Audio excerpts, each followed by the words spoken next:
over. And here it was, late November, a year later, and we were riding over the pass in a rented jeep to visit our husbands in prison. The 3 butterflies, 2 of them too skittish to sit next to the windows facing the steep drop just inches from the slippery road. One of them just as scared, but back to her old habits of pretending there was nothing to fear, as the Senor Roosevelt had said, but being afraid. I made myself look down the side of the mountain at the gleaming rocks below. The dangerous possibilities, the fumes from the bad muffler, the bumpiness of the road. I felt a queasiness in my stomach. "Give me one of those chiclets after all," I asked Mate. She'd been chomping on hers ever since we started to climb the mountain on this curving stretch of road. It was our 4th trip to see them since their transfer to Puerto Plata. We had left the children home this time. They'd already been on the previous Friday to see their daddies, and every one of them had gotten carsick on the way there and back.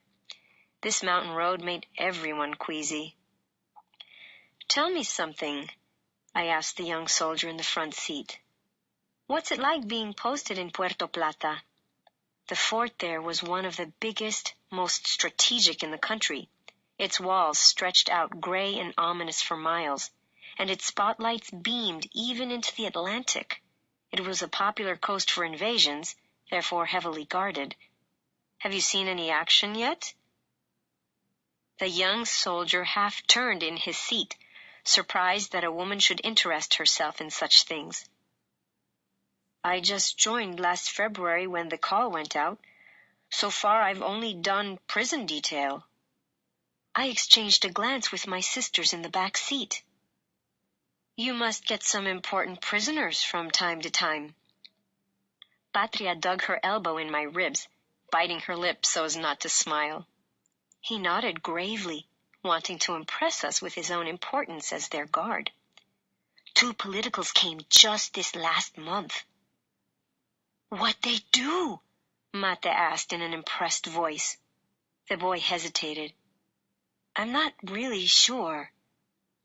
Patria took both Mate's and my hands in her own. "Are they going to be executed, you think?" "I don't believe so. I heard they were going to be moved back to the capital in a few weeks." How odd, I thought. Why go to all the trouble of transferring the boys up north, only to ship them back in a month? We had already decided on moving to Puerto Plata and opening a store, and this news would ruin that plan. But then, this was just a boy in a too big uniform. What did he know? The storm started up about then. Rufino let down the canvas flaps and told the soldier how to do his side. We snapped the back panels in place. The inside of the jeep grew dark and stuffy. Soon the downpour was upon us. The heavy rain hit the canvas top with the sound of slaps. I could barely hear Patria or Mate talking, much less Rufino and the young soldier up front. "Maybe we should think it over," Patria was saying. Before our prison visit today, we had planned to look at some rental houses Manolo's friend Rudy and his wife Pilar had lined up for us. It had all been decided. We would be moving to Puerto Plata with the children by the 1st of December, opening up a little store at the front of the house. The reaction to our traveling had finally become too disturbing. Every time we left the house, people came out on the road and blessed us. When we got back, we felt obliged to blow the horn, as if to say, "We're here, safe and sound." Dede and Mama got weepy every time we started out. "Those are just rumors," I'd say, trying to comfort them. "Talk of the people, voice of God," Mama would answer, reminding me of the old saying. "Rufino, if it's too bad and you want to stop." Patria had come forward in her seat. We could see that there was nothing to be seen out the front but sheets of water. "We can wait till the storm's over." No, no, don't preoccupy yourselves. Rufino was almost shouting to be heard above the pounding rain. Somehow, a yelled reassurance did not sound very reassuring. We'll be in Puerto Plata by noon. Si Dios quiere, she reminded him. Si Dios quiere, he agreed. It was reassuring to see the young soldier's head nod in agreement, until he added, God and Trujillo willing.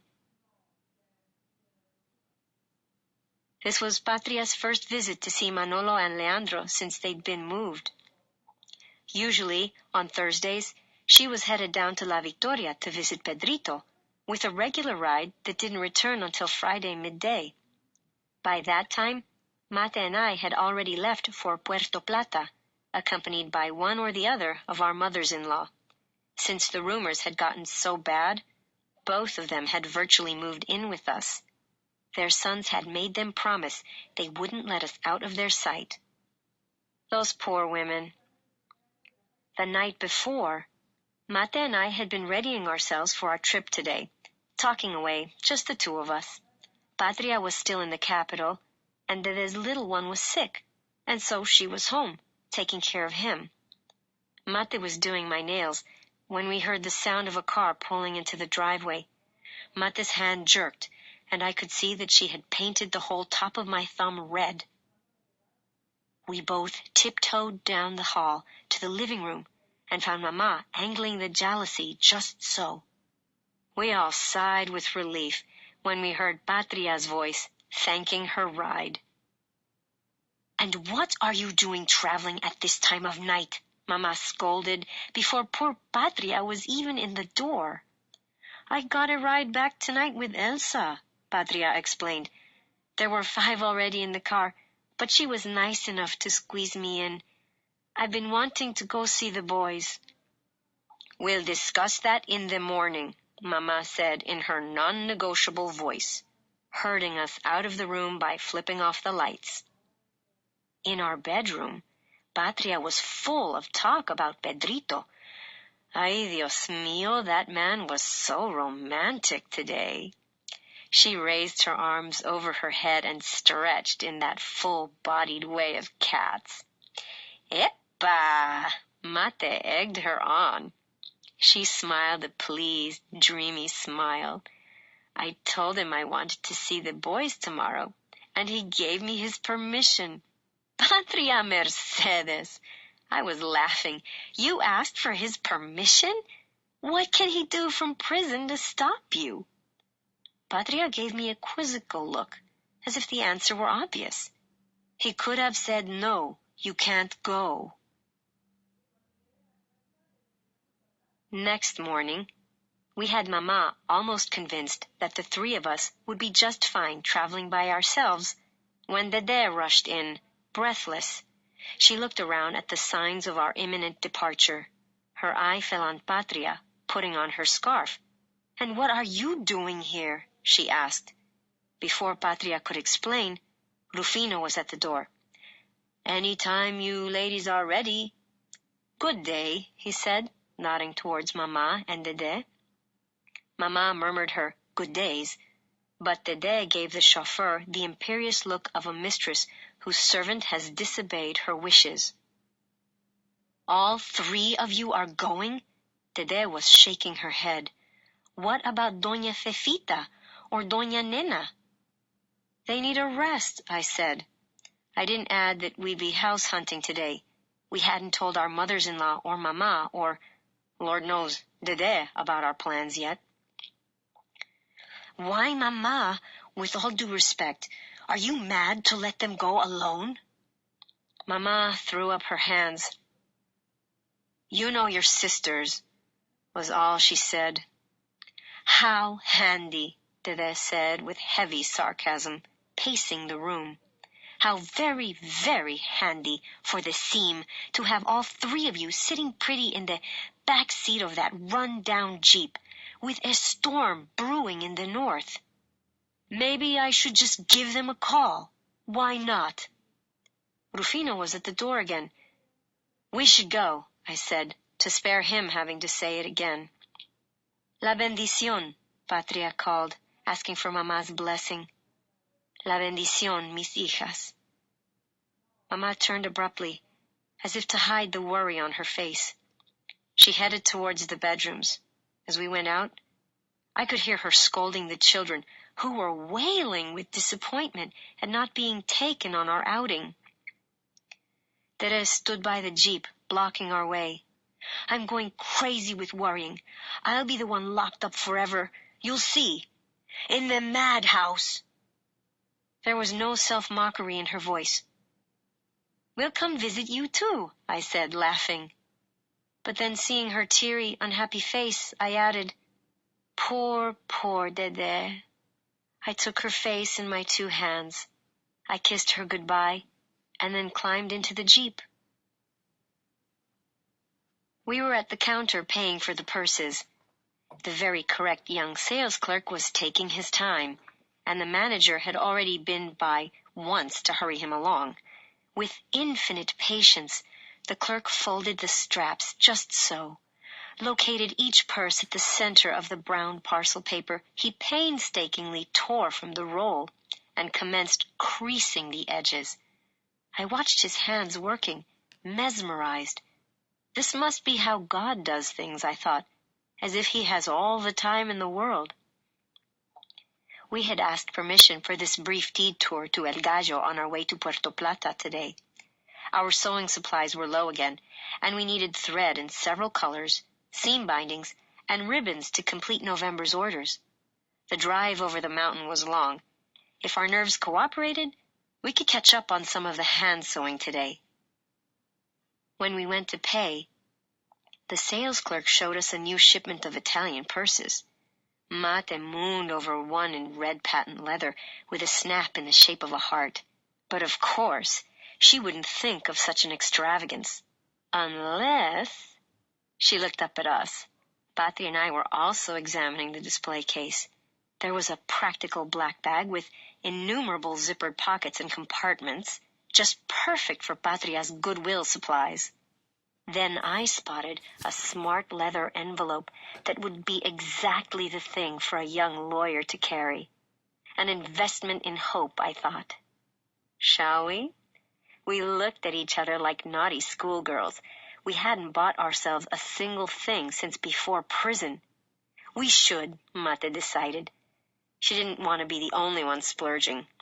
I didn't need much talking into, but at the last minute, Patria desisted. I just can't. I really don't need it. I felt a flicker of anger at her for her goodness that I didn't want, at this moment, to live up to. As he wrapped Mate's first, the man kept his head bowed. But for one fleeting instant, I caught his eyes on us, and a look of recognition dawning on his face.